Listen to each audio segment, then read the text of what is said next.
Saudara-saudari yang terkasih, kita jumpa lagi dalam Pelita Hati hari ini, Kamis 8 September 2022, Pesta Kelahiran Santa Perawan Maria.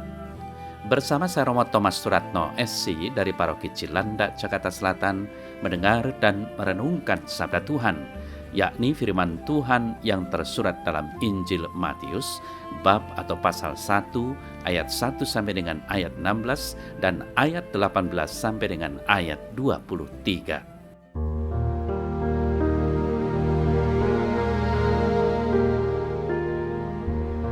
Inilah silsilah Yesus Kristus anak Daud, anak Abraham. Abraham memperanakkan Ishak, Ishak memperanakkan Yakub, Yakub memperanakkan Yehuda dan saudara-saudaranya. Yehuda memperanakkan Peres dan Serah dari Tamar. Peres memperanakkan Hesron, Hesron memperanakkan Ram, Ram memperanakkan Aminadab, Aminadab memperanakkan Nahason, Nahason memperanakkan Salmon, Salmon memperanakkan Boas dari Rahab. Boas memperanakkan Obed dari Rut, Obed memperanakkan Isai, Isai memperanakkan Raja Daud. Daud memperanakkan Salomo dari istri Uria.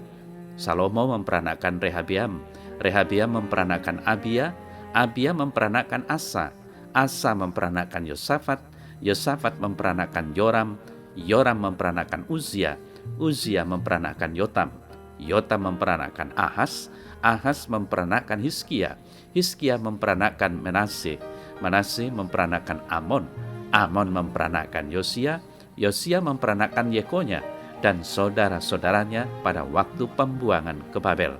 Sesudah pembuangan ke Babel, Yekonya memperanakkan Seltiel, Seltiel memperanakkan Zerubabel, Zerubabel memperanakkan Abihud, Abihud memperanakkan Elyakim, Elyakim memperanakkan Asor, Asor memperanakkan Zadok, Zadok memperanakkan Akim, Akim memperanakkan Eliud, Eliud memperanakkan Eleazar, Eleazar memperanakkan Matan, Matan memperanakkan Yakub, Yakub memperanakkan Yusuf suami Maria yang melahirkan Yesus yang disebut Kristus.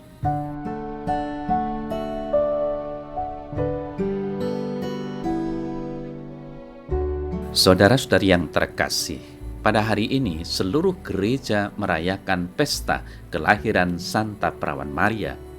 Hari ini adalah hari istimewa di mana kita semua mau bersyukur dan berterima kasih kepada Tuhan karena Ia memilih Maria sebagai Bunda Yesus penebus kita. Pesta ini mula-mula dirayakan oleh Gereja Timur. Dokumen-dokumen Gereja Timur menerangkan bahwa perayaan ini sudah dimulai sejak abad ke-5. Sedangkan Gereja Barat, Gereja Latin, gereja kita mulai dirayakan pada masa Paus Sergius pertama, akhir abad ke-7. Pesta ini kiranya berhubungan dengan peresmian Basilika Santa Anna di Yerusalem. Lokasi basilika ini menurut tradisi menjadi tempat tinggal Anna dan Yoakim. Namun ada juga tradisi-tradisi tertentu yang berbeda yang akan kita lihat bersama. Sudah pasti banyak orang bertanya di mana Santa Perawan Maria dilahirkan. Ya, kalau kita mencari di dalam kitab suci, kita juga tidak menemukan jawabannya. Maka sebagai gereja Katolik yang kaya dengan tradisi, kita coba kembali kepada tradisi awal perkembangan gereja di mana terdapat kisah-kisah tertentu tentang Bunda Maria. Saudara-saudara yang terkasih, ada 3 tradisi yang berkembang di dalam gereja Katolik. Tradisi yang pertama mengatakan bahwa Maria dilahirkan di Bethlehem. Maria lahir, dibesarkan, dididik hingga menerima kabar sukacita dari malaikat Gabriel. Bula para paus tidak mengkonfirmasi validitas tentang tempat kelahiran Bunda Maria. Yang ada hanyalah keyakinan umum yang berkembang dalam gereja bahwa Maria dilahirkan di Bethlehem. Kemudian tradisi yang kedua, Bunda Maria dilahirkan di Seporis, sebuah tempat di sebelah utara Bethlehem. Hal ini sejalan dengan keyakinan hingga masa Konstantinus, sehingga ia membangun sebuah gereja sebagai kenangan untuk orang tua Maria, yaitu Anna dan Yoakim. Lantas akhirnya tradisi yang ketiga, Bunda Maria dilahirkan di Yerusalem. Kiranya tradisi ini yang lebih banyak diyakini, hingga tahun 799 Anno Domini, pesta peringatan kelahiran Bunda Maria belum dirayakan di Roma. Dalam Sinode Salzburg terdapat 10 kanon yang melukiskan tentang peringatan kelahiran Bunda Maria. Saudara-saudari yang terkasih, warta Injil Matius yang tadi kita dengar bersama mengingatkan kita bahwa nubuat para nabi dalam dunia perjanjian lama menjadi sempurna dalam diri Yesus.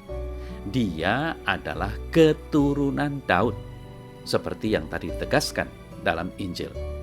Kemudian Paulus menegaskan bahwa Yesus adalah keturunan Daud menurut daging, berarti ini inkarnasi, dan disebut anak Allah dengan kuasa Roh Kudus. Kisah Yesus ini tidak terlepas dari figur Bunda Maria. Dia perawan yang suci dan dikandung tanpa noda. Dia mempersembahkan seluruh hidupnya bagi Tuhan dan seluruh umat manusia. Saudara-saudari yang terkasih, sambil memandang Bunda Maria, kita seakan kehabisan kata-kata untuk melukiskan seluruh hidupnya.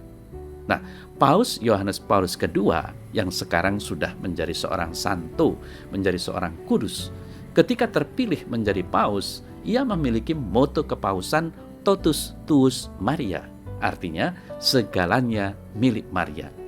Sama seperti Maria yang membaktikan diri untuk Tuhan, demikian semua orang yang dibaptis juga dipanggil hari demi hari untuk membaktikan diri bagi Tuhan. Dengan komitmen baru, kita perlahan-lahan bergeser dari seluruhnya milik Maria menuju seluruhnya milik Tuhan. Dialah yang mendoakan kita sekarang sampai ajal datang menjemput.